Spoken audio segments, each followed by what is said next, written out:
Hi there, let's do a little update. It's currently February. I told you I'm sharing my journey in trauma recovering. I haven't even posted my past videos yet because I feel uncomfortable and I'm not sure if I want to share them. If I'm gonna share them, I probably change my mindset in the way that I'm like, okay, it might be helpful for someone else. A little more than a month has passed since the last time I filmed. I made a strategy of therapists that I wanted to go to. I'm not sure if I told you that in my last video, but I made a strategy of therapists and therapies, different therapies that I wanted to follow. I have scheduled them in my agenda. So I have 3 different coaches or therapists that I'm going to go to. One is a hypnotherapist, and she helps to remove the trauma without having to go through the trauma, but with EMDR, so something like rapid eye movement therapy. I think that's it. You have to go back to a memory of that trauma. The time I did that, it felt more traumatizing than it felt healing. I did that 3 times. And going back to that pain, I think in a way it helped, but it's like, it feels like you have the trauma and like you have the image of the trauma and like the emotions are numbed, but in a way that you had to re-feel, like you have to feel that emotion again and feel the pain and the trauma that was behind it, like relive it. Like that's what I experienced, how it felt for me. It's like I'm re-experiencing the trauma. It's like they put a cover over it. Like I feel it's still there. But it feels suppressed. It feels like now it's suppressed, and now that I can't reach it with my conscious mind, and really feel through it. So it feels weird. It doesn't feel like it actually really helps. So that's stupid. Now I'm gonna do hypnotherapy. Something else I'm trying right now that's because of my dad. It's like magnetic pulling, or like something with like the magnetic field of the body, but I'm not 100% sure. And so I've been there 2 times now. Yesterday was the 2nd time. He basically, like, he holds my head in his hands, and he touches like the back of my the back of my neck, like the lower part, and he just sends energy through his hands. That's just the thing he's doing. And I can, because I'm very sensitive, I don't think everybody could feel it because it's really subtle. I just feel like there's energy going through my head, which is not my own energy. And he's basically telling me like what's going on in my body. Like he's like scanning my brain for information about what's going on in my body. And that's really interesting to me because I used to do frequency therapy. They put a headset on my head, and then with waves, they would scan my brain to see how my organs were doing. I used to do that since I was 15 or something. Because like we don't go to the doctor, we go to special medicine and like private places. So the therapy that I used to go through used to like do, it's not brain waves, I'm not sure. It's like scanning your brain, because your brain basically holds all the information of your whole system, because this is like the computer system that is basically checking and organizing a lot of things that are happening in your body. And also the gut, like of course your gut is also like your other place of, like if your gut health isn't right, your mental health isn't right, and like vice versa. So these 2 places are really important. He was touching my head, and he was doing the same thing as that computer thing, but he received the information, and he could literally just tell me, well, your kidney it's not failing, but there is like a problem with your kidney. You store your memories in like short fragments instead of long ones.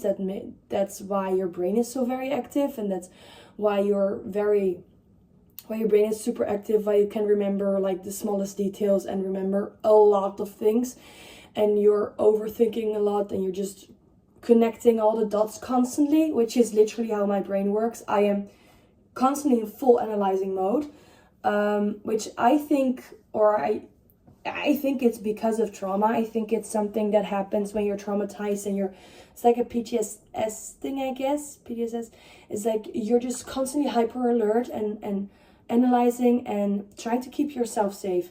I actually didn't ask why my brain does that. I should have asked. But after my first treatment, I was really spacey. Overall, mental health, getting better. I do, like, there are some triggers outside of me. Like 2 days ago, I saw a girl getting harassed on the street, and I didn't really know what to do. And I kind of froze, and I didn't call the police. And I feel so bad right now that I didn't call the police. So I'm gonna do that today with my neighbor, because she also saw it and she didn't call the police either. But those things, the things that I see on the street or sometimes on social media, like you see the girls having their own stories, and that triggers me. And this enormous feeling of feeling so sad for humanity, and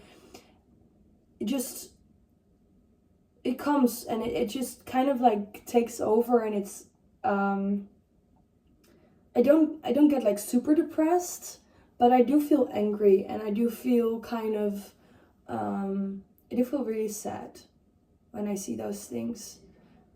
And sometimes I just start crying. It kind of feels weird to cry over TikTok videos.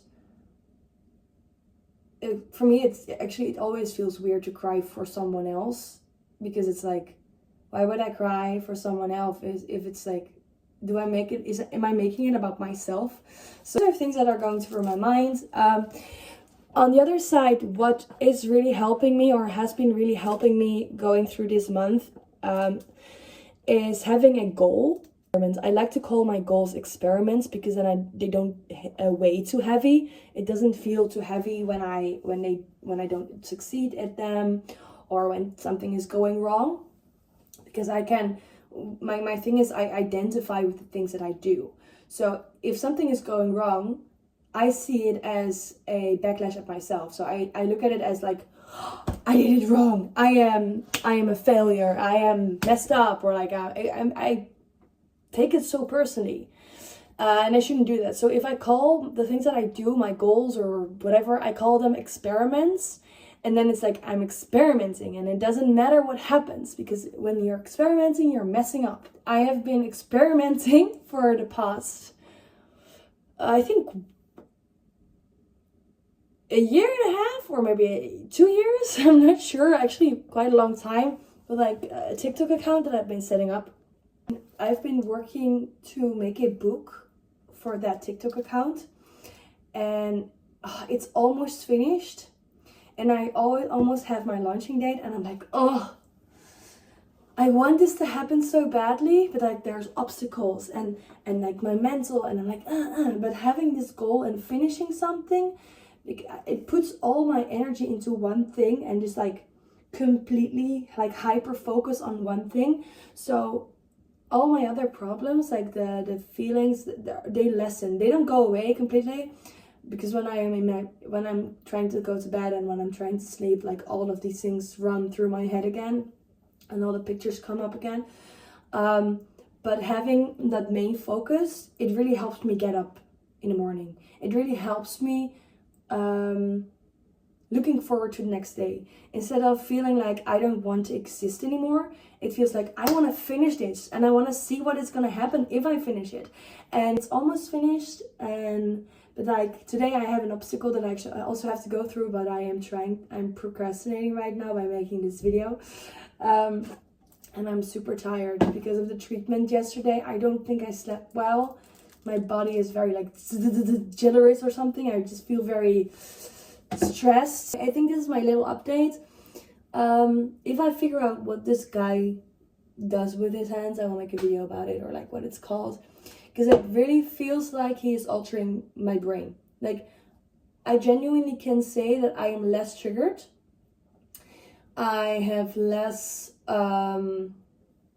encounters, like spams with my mom, my parents, if I feel kind of lightly triggered, or if I feel like someone is saying something that I'm like, sorry, what are you on about? I confront them more, and I feel more comfortable confronting them.